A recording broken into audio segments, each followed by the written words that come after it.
अपना राउंड करते समय डॉक्टर ने अचानक देखा कि लड़के के हाथ से पल्स ऑक्सीमीटर गिर गया है। उन्हें लगा कि लड़के ने फोन पर खेलते समय गलती से उसे गिरा दिया होगा, इसलिए वो जल्दी से उसे वापस लगाने गए।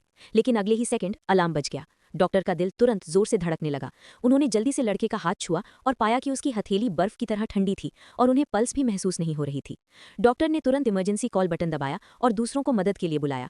उन्होंने लड़के पर सीपीआर करने के लिए समय निकाला। एक नर्स इमरजेंसी रूम में डॉक्टर को ये बताने के लिए दौड़ी कि ऑब्जर्वेशन रूम में लड़के की सांस रुक गई है।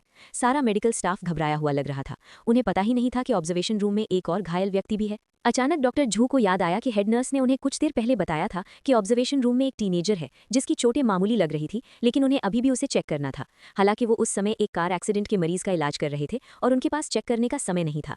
हालात की गंभीरता को समझते हुए डॉक्टर झेंग ने जो कुछ भी कर रहे थे उसे छोड़कर पास वाले ऑब्जर्वेशन रूम में भागे। महिला डॉक्टर अभी भी लड़के को बचाने की पूरी कोशिश कर रही थी और उनके बगल में नर्स उसे इंट्यूबेट कर रही थी। डॉक्टर झेंग की आंखों में गिल्ट और खुद को बुरा लग रहा था। उन्हें बस यही उम्मीद थी कि लड़का बच जाएगा, वरना वो खुद को कभी माफ नहीं कर पाएगा। असल में जब कार एक्सीडेंट के बाद लड़के को पहली बार हॉस्पिटल लाया गया था तो वो फिजिकल और मेंटल कंडीशन में ठीक था। उसने अपनी मां को फोन करके भी बताया कि वो सेफ है और अपने फोन पर कुछ छोटे वीडियो भी देखे, लेकिन किसी तरह वो अचानक गहरी नींद में सो गया।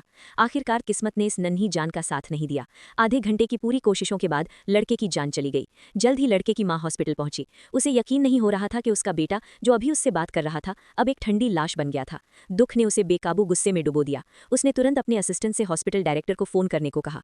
तभी सबको पता चला कि वो औरत हॉस्पिटल के फॉरेन इन्वेस्टमेंट सेंटर के बजट को रिव्यू करने वाली स्टाफ मेंबर में से एक थी। कहा जा सकता है कि हॉस्पिटल के डेवलपमेंट पर उसकी जिंदगी और मौत का कंट्रोल था, इसलिए डायरेक्टर ने सावधानी से उसे दिलासा देने की कोशिश की, लेकिन लड़के की मां ने उनकी एक नहीं सुनी। उसने डायरेक्टर से पूछा कि डॉक्टरों ने उसके बेटे को तुरंत चेक क्यों नहीं किया। जब उसका बेटा लाया गया था तो वो होश में था और उसने उसे फोन भी किया था। उसकी हालत ऐसी क्यों हो गई? डॉक्टर झेंग बहुत दुखी थे। अगर उनकी लापरवाही ना होती तो शायद लड़के की मौत ना होती। जैसे ही औरत हॉस्पिटल पर मेडिकल लापरवाही का केस करने वाली थी, इमरजेंसी रूम का हेड अंदर आया। उसने औरत को गंभीरता से समझाया कि लड़के को नजरअंदाज नहीं किया गया था, बल्कि उसके इलाज को प्रायोरिटी दी गई थी। इमरजेंसी रूम में इलाज पहले आओ पहले पाओ के आधार पर नहीं होता था। गंभीर रूप से बीमार मरीजों को प्रायोरिटी दी जाती थी। इमरजेंसी रूम के हेड ने बताया कि लड़के के साथ दो और मरीज लाए गए थे। दोनों ही उस औरत के सेक्रेटरी थे। एक को आते ही कार्डियक अरेस्ट हुआ था और दूसरे का फेफड़ा और लिवर फट गया था।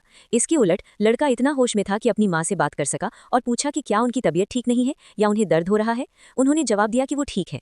शायद इमरजेंसी रूम के हेड की बातों से इमोशनल होकर उस औरत ने आखिरकार हॉस्पिटल के खिलाफ केस वापस ले लिया। हालांकि ये घटना डॉक्टर झेंग के लिए एक बुरा सपना बनी।